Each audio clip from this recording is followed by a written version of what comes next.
श्रीमद् भगवद गीता भाषा प्रारंभ। श्री ओम नमो भगवते वासुदेवाय। जो अर्जुन को श्री भगवान जी ने गीता ज्ञान दिया है सो मुझको मिले। भय भंजन भगवान जी से किशोरदास मांगता है, हे प्रभु, गीता ज्ञान के उच्चारण करने से तेरे पूर्ण ब्रह्म को पाता है। हे प्रभु, मैं आपकी शरण में पड़ा हूं। किशोरदास और कृष्णदास जो दीन हैं, गरीब हैं, आप कैसे हो जो संतों की विनय को मान लेते हो।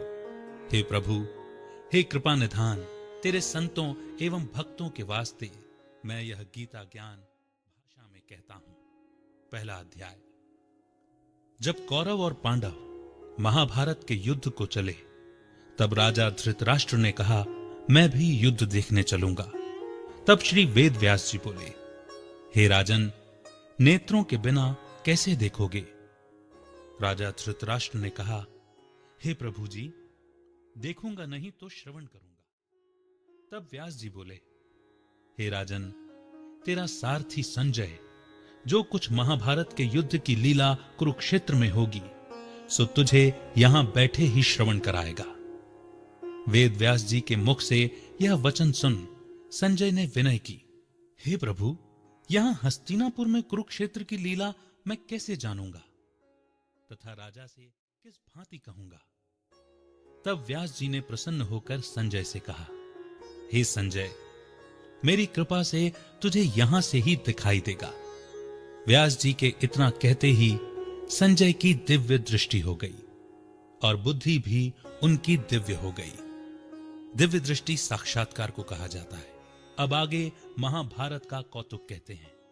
सुनो, 7 अक्षौहिणी सेना पांडवों की और 11 अक्षौहिणी सेना कौरवों की, ये दोनों सेनाएं कुरुक्षेत्र में जब एकत्र हुई तब धृतराष्ट्र ने पूछा, हे संजय, धर्म के क्षेत्र में युद्ध की इच्छा से एकत्र हुए मेरे और पांडु के पुत्रों ने क्या किया।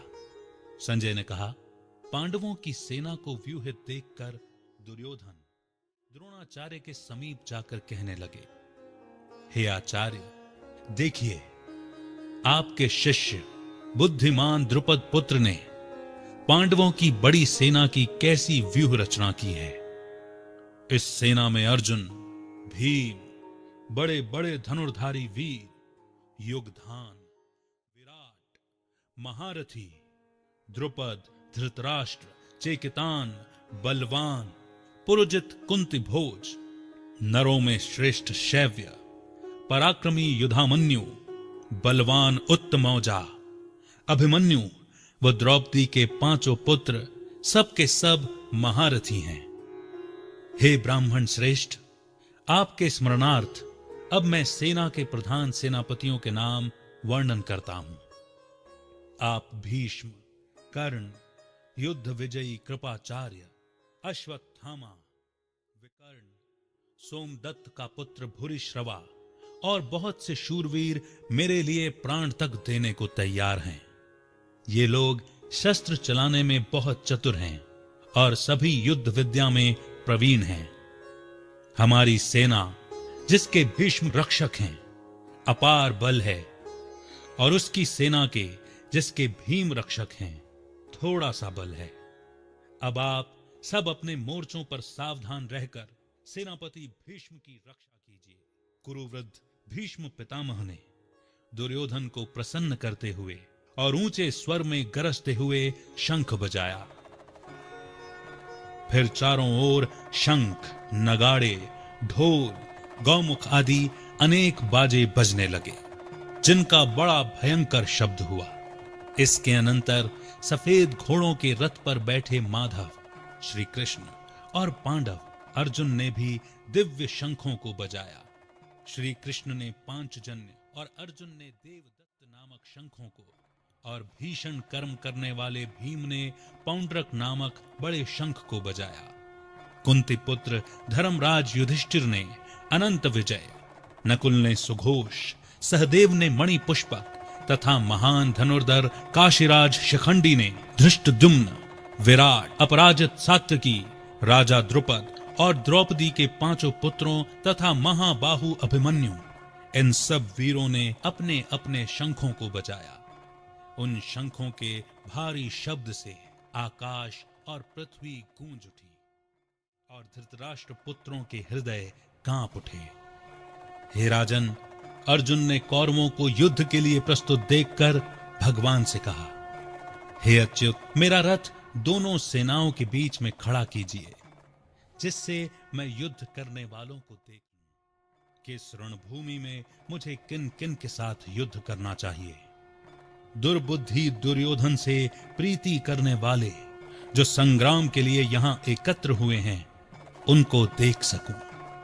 संजय कहने लगे, हे राजन, अर्जुन की बात सुनकर श्री सारथी ने भीष्म, द्रोण आदि वीरों के सामने उत्तम रथ को खड़ा करके कहा, हे वीर, संग्राम के लिए उद्यत इन कौरवों को देख लो। अर्जुन ने चाचा, बाबा, गुरु, मामा, भाई, पौत्र, श्वशुर और स्वजनों को शस्त्रों से सुसज्जित खड़े देखा और उसने इन दोनों सेनाओं में अपने ही सब बांधवों को खड़ा देखकर परम दयाद्र हो अत्यंत खेद के साथ यह वचन कहे, हे प्रभु, संग्राम की इच्छा से आए इन अपने बंधुओं को देखकर मेरे अंग ढीले हो रहे हैं और मुख सूखा जा रहा है।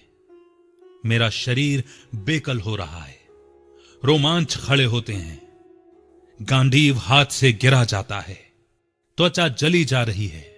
हे प्रभु, मुझ में खड़े रहने की सामर्थ्य नहीं है।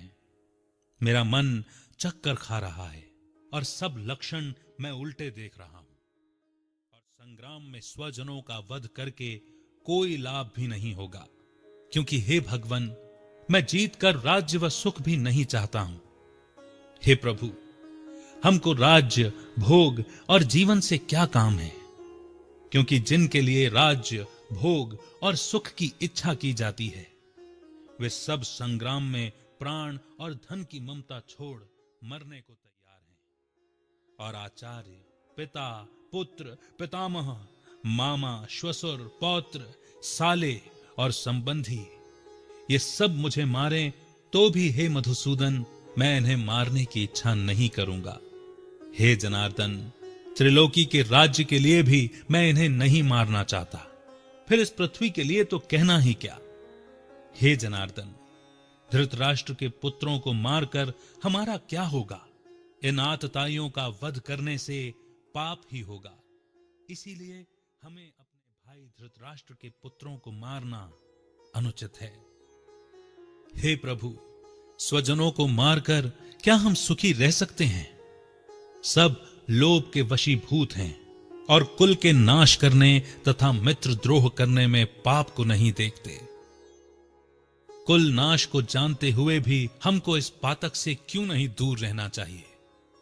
कुल का नाश होने से कुल के प्राचीन धर्म नष्ट हो जाते हैं, फिर धर्म नाश होने से कुल में पाप बढ़ता है। हे भगवान, पाप से कुल की स्त्रियां व्यभिचारिणी हो जाती हैं, जिनसे वर्ण शंकर संतान उत्पन्न होती है। वह वर्ण शंकर जिन पुरुषों ने कुल को नष्ट किया है, उनको तथा उस कुल को नरक में पहुंचाते हैं, क्योंकि श्राद्ध, तर्पण आदि बंद हो जाते हैं। वर्ण शंकर बनाने वाले दोषों से कुल ध्वंसकों के जाति धर्म और कुल धर्म निरंतर नाश हो जाते हैं। हे जनार्दन, मैंने बराबर सुना है कि कुल धर्म नष्ट होने से निश्चय नरक वास करना होता है। हाय, हम बड़ा पातक करने को तैयार हैं, जो राज्य सुख के लाभ से अपने स्वजनों को ही मारने की कोशिश कर रहे हैं। मुझे शस्त्र रहित एवं उपायहीन को रणभूमि में बांध कर डाल दें तो मेरा बहुत कल्याण हो। संजय ने कहा, हे राजन, ये कहकर अत्यंत दुखित होकर अर्जुन ने उसी समय धनुष बाण फेंक दिया और रथ के पिछले भाग में जा बैठा। और यहां पहला अध्याय समाप्त होता है। हम केवल अध्यायों का ही पठन एवं श्रवण करेंगे, ताकि हम श्री गीता जी पर ही ध्यान केंद्रित कर सकें। अध्याय के समाप्त होने पर कुछ प्रश्न होते हैं जो जो स्वाभाविक ही मन में उठते हैं। कि क्या अर्जुन को नहीं पता था कि इस युद्ध से पहले उन्हें देखना होगा, उन्हें मारना होगा? और क्या अर्जुन ने पहले युद्ध नहीं किया था? जब अर्जुन का अज्ञातवास यानी पांडवों का अज्ञातवास समाप्त हुआ था, तब दुर्योधन ने अपनी पूरी सेना के साथ अर्जुन के ऊपर आक्रमण किया था और अर्जुन अकेले ने ही सभी योद्धाओं को परास्त किया था। वो योद्धा पलटकर भाग गए थे, अन्यथा उन्हें तभी प्राण त्यागने होते। फिर इस युद्ध के समय ही उसके मन में मोह क्यों उपजा? और जो बीच में व्यभिचारी शब्द आया, तो यह केवल स्त्रियों पर ही क्यों आया? अव्यभिचार यानी आप एक के हैं, एक के प्रति समर्पित हैं। व्यभिचार यानी एक से दूसरे पर पहुंच गए आप। भक्ति भी तो अव्यभिचारी और व्यभिचारी होती है। यदि आप किसी एक आराध्य पर ही संपूर्ण आस्था निष्ठा रखते हैं तो आप अव्यभिचारी भक्ति करते हैं। परंतु यदि एक से अधिक आराध्यों में, इष्टों में आपकी आस्था है तो वह भक्ति भी व्यभिचारी भक्ति हो जाती है। तो ये प्रश्न गहरा है ना? प्रश्न पूछेंगे, मनन चिंतन करेंगे तो शायद हमें उत्तर भी मिले। श्री गीता जी के अगले अध्याय के साथ मैं बहुत जल्द आपके समक्ष उपस्थित होऊंगा। तब तक के लिए मनन कीजिए, चिंतन कीजिए। गाय जिस तरह जुगाली करती है, श्री गीता